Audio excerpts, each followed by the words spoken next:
Prep and Learn. Today we will discuss the chapter Current and Electricity. Current and Electricity. इस chapters में क्या क्या पढ़ेंगे पहले हम वो देखते हैं. तो व्हाट इज करंट, करंट क्या होता है, flow of current, what is charge, what is potential, electromotive force. ये कुछ टॉपिक्स हैं जो हम आज के लेक्चर में डिस्कस करने वाले हैं. ठीक है. तो करंट का एक बेसिक डेफिनेशन होता है जो हर एक बुक्स के अंदर आपको मिल जाएगा. वो होता है कि the rate of flow of charge is called current, और इसे हम लोग सिंपली आई सिंबल से डिनोट करते हैं. ठीक है ना. और इसका ऐसा यूनिट होता है एम्पियर. इसे हम स्केलर क्वांटिटी की कैटेगरी में रखते हैं. ये तो इसका एक बेसिक ब्रीफ इंट्रो हो गया. अब हम समझेंगे कि ये जो हमारा करंट है, करंट प्रोड्यूस कैसे होता है. कहने का मतलब सिंपल सा चीज कि करंट इलेक्ट्रिसिटी जब चैप्टर में हम पढ़ रहे थे, भाई इसका प्रोडक्शन कैसे होता है, हम इस पूरी चीज को समझेंगे. देखो हमारे डेफिनेशन के अनुसार क्या है कि the rate of flow of charge. ठीक है. फ्लो ऑफ चार्ज, चार्ज का फ्लो होना चाहिए. ठीक है. तो वो कैसे होगा उसका हम एक विजुअलाइजेशन करते हैं. ठीक है. तो मान लो कि हमारे पास एक बैटरी है. ठीक है. चार्ज बैटरी है, वेल चार्ज बैटरी है.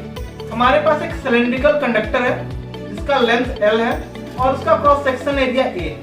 हमने क्या किया कि बैटरी के दोनों टर्मिनल्स को, जो पॉजिटिव टर्मिनल्स है, ठीक है, और जो नेगेटिव टर्मिनल्स है, उनको कंडक्टर्स के दोनों एंड के साथ कनेक्ट कर दिया. ठीक है. आफ्टर द कनेक्शन जो पॉजिटिव टर्मिनल के थ्रू जो कंडक्टर कनेक्टेड है, ठीक है, और जो नेगेटिव टर्मिनल के थ्रू कंडक्टर कनेक्टेड है, क्या होगा कि वहां पे कंडक्टर पे एक इलेक्ट्रिक फील्ड जनरेट होगा. ठीक है. फील्ड जनरेट होगा कैसे, समझो. एक सिंपल सा मैं बता देता हूँ तुम्हें कि जो पॉजिटिव टर्मिनल होगा जिस कंडक्टर के साथ कनेक्टेड होगा, वो पॉजिटिव साइड की तरह एक्ट करेगा, और नेगेटिव टर्मिनल जिस कंडक्टर के थ्रू, बैटरी के थ्रू जो कंडक्टर पे कनेक्टेड होगा, वो एक नेगेटिव चार्ज की तरह एक्ट करेगा. ठीक है ना, नेगेटिव टर्मिनल की. तो क्या होगा कि यहाँ पे एक इलेक्ट्रिक फील्ड प्रोड्यूस होगा, और इलेक्ट्रिक फील्ड प्रोड्यूस होने के चलते जो कंडक्टर पे जो आउटर सरफेस पे जो इलेक्ट्रॉन्स हैं उनका मूवमेंट होगा. मूवमेंट कैसे होगा, नेगेटिव चार्ज अट्रैक्ट करता है पॉजिटिव चार्ज को, तो नेगेटिव चार्ज पॉजिटिव टर्मिनल के पास जाएगा, और नेगेटिव टर्मिनल के थ्रू जो है रिपल्सन होता है नेगेटिव चार्ज का, तो वहां पे एक फ्लो होता है, चार्ज का मोशन स्टार्ट होता है. तो चार्ज का मोशन कैसे हुआ, कंडक्टर में जो इलेक्ट्रॉन्स होंगे वो फ्लो करेंगे. ठीक है. किधर से किधर फ्लो करेंगे, नेगेटिव टू पॉजिटिव. समझ रहे हो. तो ये नेगेटिव टू पॉजिटिव फ्लो करेंगे तो चार्ज का फ्लो हुआ. ठीक है ना. और इसी रेट को हम बोल देते हैं करंट. ठीक है. बट हमारा करंट अब किधर फ्लो करेगा, हमने ये देखा कि इलेक्ट्रॉन का जो फ्लो हो रहा है वो नेगेटिव टू पॉजिटिव की तरह हो रहा है. बट जो करंट का जो फ्लो है, हमारा जो कन्वेंशनल तरीका है, वो करंट का फ्लो होगा पॉजिटिव टू नेगेटिव की ओर. समझ लो बात को. क्या होता है ना कि करंट तभी फ्लो करता है जब पोटेंशियल डिफरेंस होता है. इनमें चीजों को, इन पूरी टॉपिक्स को मैं आगे कवर करूंगा. ठीक है. But current flow higher to lower potential. Current का फ्लो तभी होगा जब हायर पोटेंशियल और लोअर पोटेंशियल वहां पे मौजूद होंगे. मान लो कि पूरे कंडक्टर में सेम पोटेंशियल है थ्रू आउट द कंडक्टर. ठीक है. हर एक पॉइंट का पोटेंशियल सेम है, तो उस कंडक्टर में कभी करंट फ्लो नहीं करेगा. ठीक है ना. करंट फ्लो होने के लिए जरूरी है कि एक एंड पे हायर पोटेंशियल होने चाहिए और दूसरे एंड पे लोअर पोटेंशियल होने चाहिए उसके रिस्पेक्ट में. ठीक है. तो current will always flow from higher potential to lower potential. ये करंट फ्लो का एक बेसिक डेफिनेशन है, और मतलब एक फंडा यही है कि करंट तभी फ्लो करेगा, current flow from higher potential to lower potential. Potential होता क्या है, ठीक है, मैं बताता हूं पोटेंशियल होता क्या है. पोटेंशियल हिंदी में कहने का मतलब क्षमता. ठीक है. कैपेसिटी. ठीक है. कैपेसिटी एक पोटेंशियल एनर्जी होता है. ठीक है.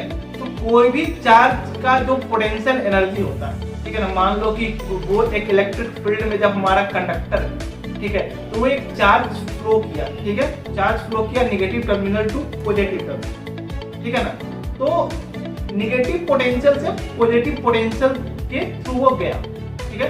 उसको नेगेटिव पोटेंशियल से पॉजिटिव पोटेंशियल में जाने में कुछ एनर्जी खर्च हुआ होगा. ठीक है, और उस एनर्जी को खर्च जो हुआ वो उसका पोटेंशियल एनर्जी हो गया, और उस पोटेंशियल एनर्जी को अगर हम चार्ज के साथ डिवाइड करेंगे, उसी चार्ज के साथ, तो हमें उस पॉइंट का पोटेंशियल मिल जाएगा। सपोज मान लो कि पॉजिटिव टर्मिनल पे है और एक निगेटिव टर्मिनल पे, मैं एक मिड का एक पॉइंट ले लेता हूँ, ठीक है। तो negative terminal to mid point पे उसको एनर्जी कुछ खर्च हुआ, ठीक है, और उस एनर्जी खर्च होने का उसे हमने चार्ज पे डिवाइड कर दिया, ठीक है। हमें निगेटिव का तो पोटेंशियल पहले से मालूम होगा, उस पॉइंट का भी हमें पोटेंशियल मालूम चल जाएगा, ठीक है। तो ये एक पोटेंशियल है, ये जब 12th क्लास में जाओगे तो पूरा का पूरा करंट इलेक्ट्रिसिटी के बहुत बड़ा चैप्टर है, उसमें हर एक चीज तुम पढ़ोगे। मैं एक सिर्फ एक बेसिक सा चीज बताता हूँ कि पोटेंशियल होता क्या है, ठीक है ना। तो potential energy divided by the charge is called the potential. अब पोटेंशियल डिफरेंस क्या होता है, ठीक है ना। पोटेंशियल का जो एसआई यूनिट होता है वो वोल्ट होता है, और पोटेंशियल डिफरेंस का भी जो एसआई यूनिट होता है वो वोल्ट होता है। सिंपल है ना, दो पोटेंशियल का डिफरेंस ही तो पोटेंशियल डिफरेंस हो गया ना। तो पोटेंशियल डिफरेंस का जो एसआई यूनिट होगा, इसका भी एसआई यूनिट वोल्ट ही होगा, ठीक है। तो पोटेंशियल डिफरेंस होगा तभी करंट फ्लो करेगा। इसी पे एक लॉ इंट्रोड्यूस हुआ है जिसे हम बोलते हैं ओम्स लॉ। ओम्स लॉ क्या कहता है कि the rate of the flow of charge, ठीक है, जिसे हम करंट बोलते हैं। क्या है? करंट। करंट किसके प्रोपोर्शनल होगा? कोई भी कंडक्टर में अगर कोई करंट फ्लो कर रहा है, the current will always proportional to the potential difference of that conductor, ठीक है ना। करंट फ्लो कर रहा है तो वो directly proportional to potential difference of that conductor. इसीलिए हम क्या बोलते हैं? V directly proportional to I। This imply V is equal to IR। क्या है? V is equal to IR। हमने एक इक्वल साइन इंट्रोड्यूस किया तो हमें एक प्रोपोर्शनलिटी कांस्टेंट को यहाँ पे ऐड करना होगा, और वो प्रोपोर्शनलिटी कांस्टेंट हमारा R, जिसे हम रेजिस्टेंस बोलते हैं, ठीक है, हिंदी में प्रतिरोध बोलते हैं। तो ये V is equal to IR, ये क्या हो गया? पूरा का पूरा ओम्स लॉ हो गया। V is the potential difference. आप V सिर्फ पोटेंशियल में मत कंफ्यूज हो ना, V is the potential difference. Suppose एक कंडक्टर, एक सिलिंड्रिकल कंडक्टर है, ठीक है, हमारा इस एंड पे 10 वोल्ट का पोटेंशियल है और इस एंड पे हमारा 5 वोल्ट का पोटेंशियल है, ठीक है, कोई दिक्कत नहीं। और इस कंडक्टर का रेजिस्टेंस हमारा R है। क्या है? इस कंडक्टर का रेजिस्टेंस R है, और R की वैल्यू हमने सपोज 1 ओम दे दी, ठीक है। तो ऐसा यूनिट ऑफ रेजिस्टेंस इज ओम, ठीक है ना, क्योंकि ये ओम्स लॉ हमने पढ़ा था। तो ये रेजिस्टेंस जो प्रोपोर्शनलिटी कांस्टेंट हुआ, इसका यूनिट, ऐसा यूनिट ओम ही रखा गया, ठीक है ना। तो ये 10 वोल्ट हमारा इस साइड है और 5 वोल्ट हमारा इस साइड है, तो पोटेंशियल डिफरेंस होगा यहाँ 5 वोल्ट का होगा, और इसी 5 वोल्ट के चलते करंट का फ्लो होगा इस कंडक्टर में, और हमारा रेजिस्टेंस 1 है। This imply I is equal to V upon R। तो 5 upon 1 is equal to 5 ampere का एक करंट फ्लो होगा इस पूरे के पूरे सिलिंड्रिकल कंडक्टर में। समझ लो, जैसे क्रॉस सेक्शन A है, cross section area A and the length L। एक चीज और हो गया कि हमने तो कंडक्टर्स के दोनों एंड्स के पोटेंशियल्स को बोल दिया कि ये पोटेंशियल डिफरेंस हो गया, बट जब बैटरी आती है, ठीक है, वहां पे पॉजिटिव टर्मिनल्स होते हैं और नेगेटिव टर्मिनल्स होते हैं। सपोज मान लो हमारा एक क्लोज सर्किट है, क्लोज सर्किट्स और ओपन सर्किट्स, इन्हें भी मैं आगे लूंगा। क्लोज सर्किट करने का मतलब कि पूरा का पूरा एक कनेक्शन जो आपके कंडक्टर्स और आपका जो सोर्स है, जो इलेक्ट्रिक एनर्जी का सोर्स है, ठीक है, कहने का मतलब बैटरी हो गई या फिर कोई स्विच बोर्ड्स हो गए, कुछ भी हो सकते हैं, ठीक है। सपोज हमने अभी बैटरी मान लिया, तो ये बैटरीज और उस कंडक्टर को के बीच का जो कनेक्शन होगा वो प्रॉपरली होगा ना, कहीं पे कनेक्शन गैप नहीं होगा, मतलब कनेक्शन हमारा कहीं पे टूटा हुआ नहीं होगा, ठीक है। अगर पूरा का पूरा कनेक्शन हमारा प्रॉपरली है और उसमें करंट फ्लो कर रहा है, तो इस सर्किट को हम लोग बोलते हैं क्लोज सर्किट, ठीक है ना। सर्किट कहने का मतलब क्या? सपोज मैं एग्जांपल लेता हूं, एक बैटरी हो गई, वायर्स हो गए हमारे, एक बल्ब हो गए, हमने बल्ब्स को वायर के थ्रू कनेक्ट कर दिया और देन वायर को फर्दर हमने बैटरी के थ्रू कनेक्ट कर दिया, तो हमारा बल्ब क्या है? वो ग्लो करेगा। ग्लो क्यों किया? क्योंकि यहाँ पे क्लोज सर्किट बना। क्लोज सर्किट बना तो करंट का फ्लो हुआ, करंट का फ्लो हुआ तो बल्ब ग्लो किया, ठीक है। तो ये क्लोज सर्किट हो गया। क्लोज सर्किट होगा तभी करंट पूरे सर्किट में मूव करेगा। अगर हमारा सर्किट ओपन रहा, मतलब कहीं इस पूरे सर्किट में गैप हो गया, हमने क्या किया कि जो बल्ब के जो दोनों जो टर्मिनल्स हो गए उनको हमने वायर के थ्रू कनेक्ट तो कर दिया, बट वो जो दोनों वायर्स को हमने फर्दर बैटरी के थ्रू नहीं कनेक्ट किया, एक पॉजिटिव टर्मिनल को कनेक्ट कर दिया, नेगेटिव टर्मिनल वाले को हमने कनेक्ट नहीं किया। तो ये जो कनेक्शन मेड हुआ है हमारा, यहाँ हमारा गैप आ गया इस बैटरी के टर्मिनल और वायर के बीच में। जब तक हम उसे कनेक्ट नहीं करेंगे तब तक करंट का फ्लो नहीं होगा, सर्किट कंप्लीट नहीं होगा हमारा, और वो क्लोज सर्किट नहीं बनेगा, तब तक करंट का फ्लो नहीं होगा। ये हो गया हमारे पास क्लोज सर्किट और ओपन सर्किट। ठीक है, तो मैं वो बता रहा हूँ कि जब हमारा फ्लो होता है करंट का पूरे के पूरे सर्किट में, कहने का मतलब कि चार्ज का जब फ्लो होता है हमारा पूरे के पूरे सर्किट में, तो चार्ज क्या होती है कि सपोज मान लो कि पूरे कंडक्टर से एक इलेक्ट्रॉन जो है, एक चार्ज है, वो मूव कर गया। ठीक है, वो मूव करने के बाद वो वायर पे आया, वो देन फर्दर वो पहुंचा नेगेटिव टर्मिनल पे, और नेगेटिव टर्मिनल पे पहुंचने के बाद वो पॉजिटिव टर्मिनल पे गया। ठीक है, वो जो नेगेटिव टर्मिनल से पॉजिटिव टर्मिनल में जाने में जो उसका एनर्जी लगा, ठीक है, जो वो वर्क डन हुआ, ठीक है ना, उस चार्ज का जो वर्क डन हुआ, तो वर्क डन, ठीक है, the work done by a charge from a negative terminal to positive terminal, ठीक है, डिवाइडेड बाय इट्स चार्ज। ठीक है ना, कहने का मतलब कि जितना भी उसका एक चार्ज होगा, सपोज मान लो कोई भी इलेक्ट्रॉन है, हमने क्या किया कि वो नेगेटिव टर्मिनल से पॉजिटिव टर्मिनल पे गया, उसे सपोज कोई वर्क डन लगा होगा, XYZ जूल का वर्क डन लगा, और देन फर्दर हमने उस वर्क डन को डिवाइड कर दिया उसके चार्ज के द्वारा, तो वो जो हुआ उसे हम लोग बोलते हैं इलेक्ट्रोमोटिव फोर्स। हम ये भी बोल सकते हैं कि नेगेटिव टर्मिनल हमारे पास है और एक पॉजिटिव टर्मिनल है, यहाँ पे दो जो पोटेंशियल डिफरेंस होता है, इन पोटेंशियल डिफरेंस का एक नया नाम होता है, एक नाम होता है, एक स्पेसिफिक नाम होता है, इसे हम बोलते हैं EMF, द इलेक्ट्रोमोटिव फोर्स। ठीक है, तो ये हमारा EMF का डिफिनेशन हो गया। पढ़ोगे क्या? EMF क्या हो गया कि द वर्क डन, ठीक है, work done by the charge from its negative terminal to the positive terminal. ठीक है, इस पोटेंशियल डिफरेंस को हम लोग क्या बोलते हैं? EMF, electromotive force. ठीक है, तो हमने पूरा का पूरा ये स्टडी कर रखा है कि व्हाट इज करंट, करंट क्या होता है, करंट कैसे फ्लो होता है, करंट प्रोड्यूस कैसे होता है, what is close circuit, what is open circuit, what is potential difference, what is potential, what is EMF, ये पूरी चीज हमने पढ़ रखा है। ठीक है, रेजिस्टेंस जो हो गया वो एक प्रोपोर्शनलिटी कांस्टेंट हो गया, रेजिस्टेंस इंक्रीज भी कर सकता है, रेजिस्टेंस डिक्रीज भी कर सकता है। ठीक है ना, मैं एक जनरल कॉन्सेप्ट बता देता हूँ कि अगर हमारा रेजिस्टेंस, ठीक है, अगर हमारा कंडक्टर प्योर कंडक्टर है तो उसका रेजिस्टेंस कब इंक्रीज करेगा और कब डिक्रीज करेगा, ये तुम्हें हायर क्लासेस में पढ़ना होगा, बट मैं बताता हूँ। With the increase of the temperature, ठीक है, with the increase of the temperature the resistance decrease, with the decrease of the temperature the resistance increase, मतलब जो रेजिस्टेंस है वो इनवर्सली प्रोपोर्शनल होता है टेम्परेचर। ठीक है, now we next move towards the combination of resistance। ठीक है, रेजिस्टेंस के कॉम्बिनेशन, मेनली दो प्रकार के कॉम्बिनेशन होते हैं रेजिस्टेंस के, एक हो गया parallel combination and the second one is the series combination. Parallel combination क्या होते हैं और सीरीज कॉम्बिनेशन क्या होते हैं?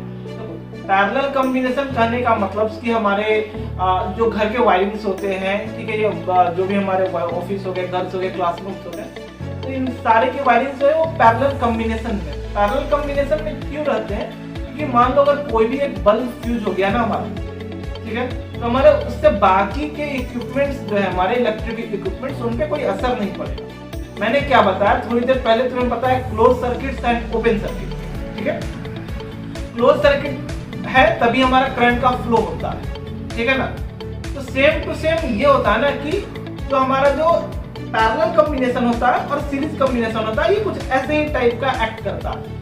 सीरीज कॉम्बिनेशन जो है ना वो एक सीरीज में होता है, कहने का मतलब कि first conductor is directly connected to the second conductor, then the second conductor is directly connected to the third conductor, then the third conductor is directly connected to the fourth conductor, और ये पूरा सोन चला हुआ रहता है। और जो first conductor और लास्ट कंडक्टर होते हैं, ठीक है, उनके जो टर्मिनल एंड्स होते हैं उन्हें हम फर्दर बैटरी में ज्वाइन किए, फिर किसी इलेक्ट्रिक सोर्स में ज्वाइन किए। ठीक है, ये अभी पूरा का पूरा हमें क्लोज सर्किट मिल गया।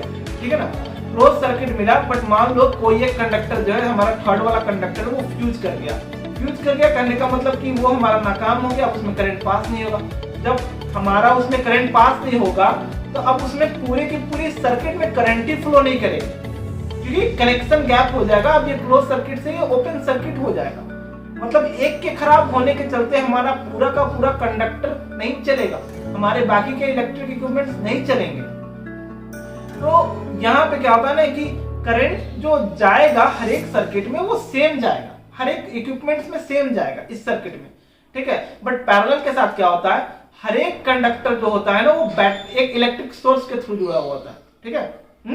कहने का मतलब क्या कि पैरेलल में इलेक्ट्रिक करंट सेम नहीं होते हैं बट इलेक्ट्रिक पोटेंशियल सेम होते हैं, और जब इलेक्ट्रिक पोटेंशियल सेम हो किसी दो कंडक्टर्स के तो वो पैरेलल कनेक्शन में ही रहते हैं।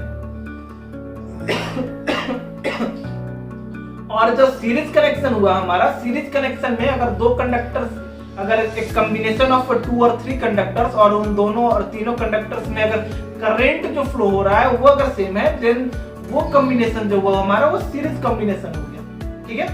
तो सीरीज कॉम्बिनेशन का क्या है और पैरेलल कॉम्बिनेशन क्या है, हमारे लिए अच्छा कौन रहेगा? तो हमारे लिए अच्छा घर में हम यूज करते हैं या फिर कोई भी जनरल वायरिंग्स होते हैं तो वहाँ पैरेलल कॉम्बिनेशन, मान लो एक के खराब होने के चलते हमारा पूरा बाकी का सर्किट खराब नहीं होगा, वो चलते रहेगा, ठीक है, उसे हम बाद में रिप्लेस कर सकते हैं।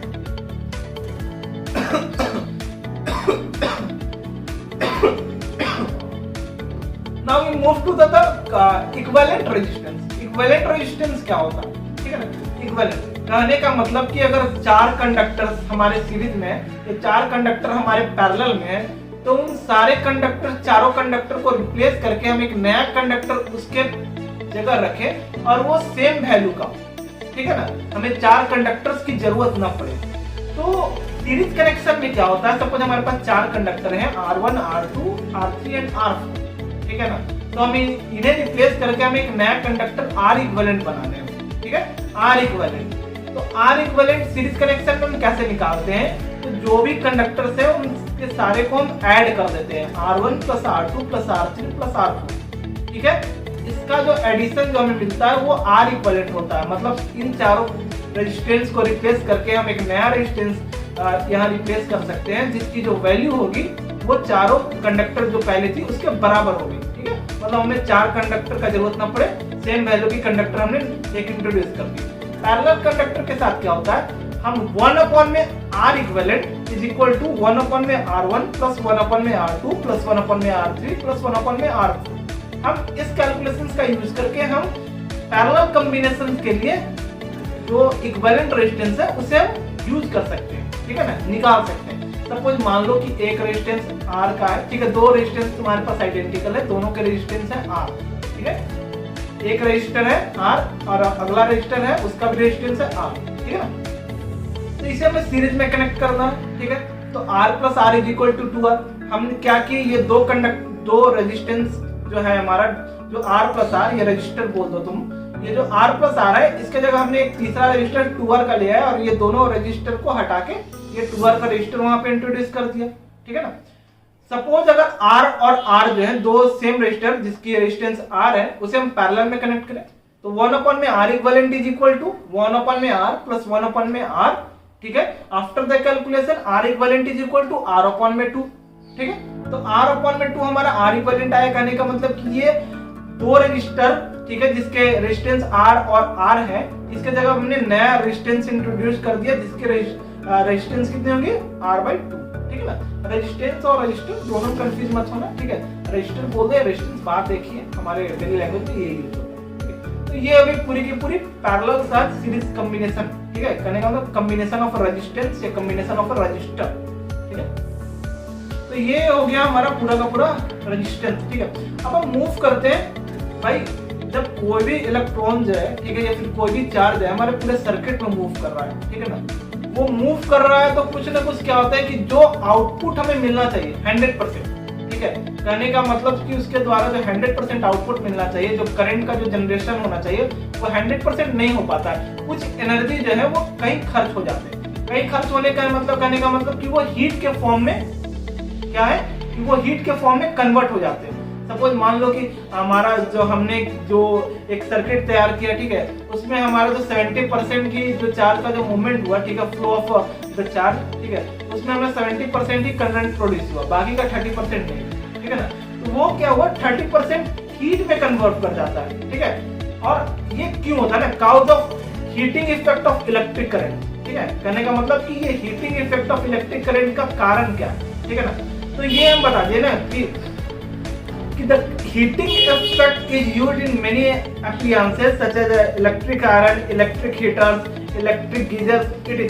ठीक है, सेम कॉन्सेप्ट का यूज करके हम लोग क्या कर रहे हैं कि जो हमारे जो इलेक्ट्रिक हीटर्स हो गए या फिर इलेक्ट्रिक आयरन्स हो गए, वहां पे क्या हो गया कि हमारे जो इलेक्ट्रिक करंट है, ठीक है, उसी का यूज करके हम लोग कन्वर्ट कर देते हैं उसे किसमें, electric energy to heat energy, ठीक है ना। और तुम देखो ये मैं एक Joule's law of heating effect में पढ़ाता हूँ, ठीक है ना, वो भी इलेक्ट्रिक करंट है, ठीक है, जिसे सिंपली हम आई से डिनोट करते हैं, ठीक है, वो किसी एक आर रजिस्टर में वो आई करंट फ्लो हो रहा है, ठीक है, और उस रजिस्टर का जो पोटेंशियल डिफरेंस है वो भी, ठीक है ना। तो मान लो कि कोई एक क्यू है, ठीक है, कोई एक चार्ज है, ठीक है, क्यू, ठीक है, वो चार्ज जो हुआ उसका वर्क डन कितना हुआ, दोनों एंड तक ट्रेवल करने का, मतलब उस कंडक्टर के जो फर्स्ट एंड, ठीक है, और उसका जो सेकंड एंड है, मतलब लेफ्ट टू राइट, उस चार्ज को फ्लो करने में, मतलब लेफ्ट टू राइट जाने में जो वर्क डन हुआ वो क्या हुआ, ठीक है ना। तो work done is equal to क्या बोलते हैं, potential difference multiplied into the charge, ठीक है, जो चार्ज की जो क्वांटिटी होगी, जितनी कूलम्स की होगी, एक या दो जो भी होगी, potential difference multiplied into the charge, ठीक है, ये वर्क डन हो गया, ठीक है ना। और ये जो वर्क डन हो गया ना, इसका ये जो एनर्जी वहां पे खर्च हुआ ना, वर्क डन हुआ, ठीक है, इसी को हम लोग क्या करेंगे ना, कन्वर्ट करके हीट एनर्जी में चेंज कर सकते हैं, ठीक है, टोटल के टोटल इलेक्ट्रिक एनर्जी को हीट एनर्जी में कन्वर्ट कर सकते हैं, ठीक है। ऐसा तो माना जाता है कि मतलब 100% किसी भी चीज का ट्रांसफॉर्मेशन नहीं होता, ठीक है, मतलब 80% 70% कुछ भी हो सकता है, ठीक है ना। ये मानिए, मान लो कि सपोज जो वो क्यू चार्ज है वो टी टाइम तक, ठीक है, फ्लो किया, समझ रहे हो, जो टी चार्ज है, तो जो क्यू चार्ज है तुम्हारा वो टी टाइम तक फ्लो किया, मतलब कुछ देर तक फ्लो किया, ठीक है। अब हमें बताना है कि इसमें कितना हीट जनरेट होगा, ठीक है, कितना हीट जनरेट होगा, समझ लो। तो W इज इक्वल टू क्या हमने किया, V इंटू क्यू, ठीक है, वर्क डन कितना हुआ, V इंटू क्यू। अब यहाँ पे पोटेंशियल को हम करंट के फॉर्म में लिखेंगे, V इज इक्वल टू हमने IR पढ़ा था ओम्स लॉ में, तो यहाँ हमने IR लिखेंगे, ठीक है, V इज इक्वल टू क्या लिखेंगे, I इंटू R। और Q को हम लोग क्या लिखते हैं, Q जब करंट, जो हमने एक जो बेसिक डेफिनेशन पढ़ा था करंट का, ठीक है, current is a rate of flow of charge, ठीक है, मतलब I is equal to Q upon में T, ठीक है। तो यहाँ से Q इज इक्वल टू हम IT के बराबर लिख सकते हैं, ठीक है। तो हमारा यहाँ पे कितना हो जाएगा, W is equal to IR into IT, कहने का मतलब कि I स्क्वायर RT, और इसे हम H सिंबल से डिनोट करते हैं, ठीक है, इसे हम बोल देते हैं हीटिंग इफेक्ट ऑफ करंट, या इसे बोलते हैं Joule's law of heating. H is equal to I square RT, कहने का मतलब T टाइम में हमारा इतना हीट ये जनरेट करेगा, समझ लो। ये पूरा का पूरा आपका करंट इलेक्ट्रिसिटी चैप्टर का समापन हो गया, मतलब ये हमें इतने टॉपिक्स पढ़ने थे, हमने ये सारे के सारे टॉपिक्स पढ़ लिए।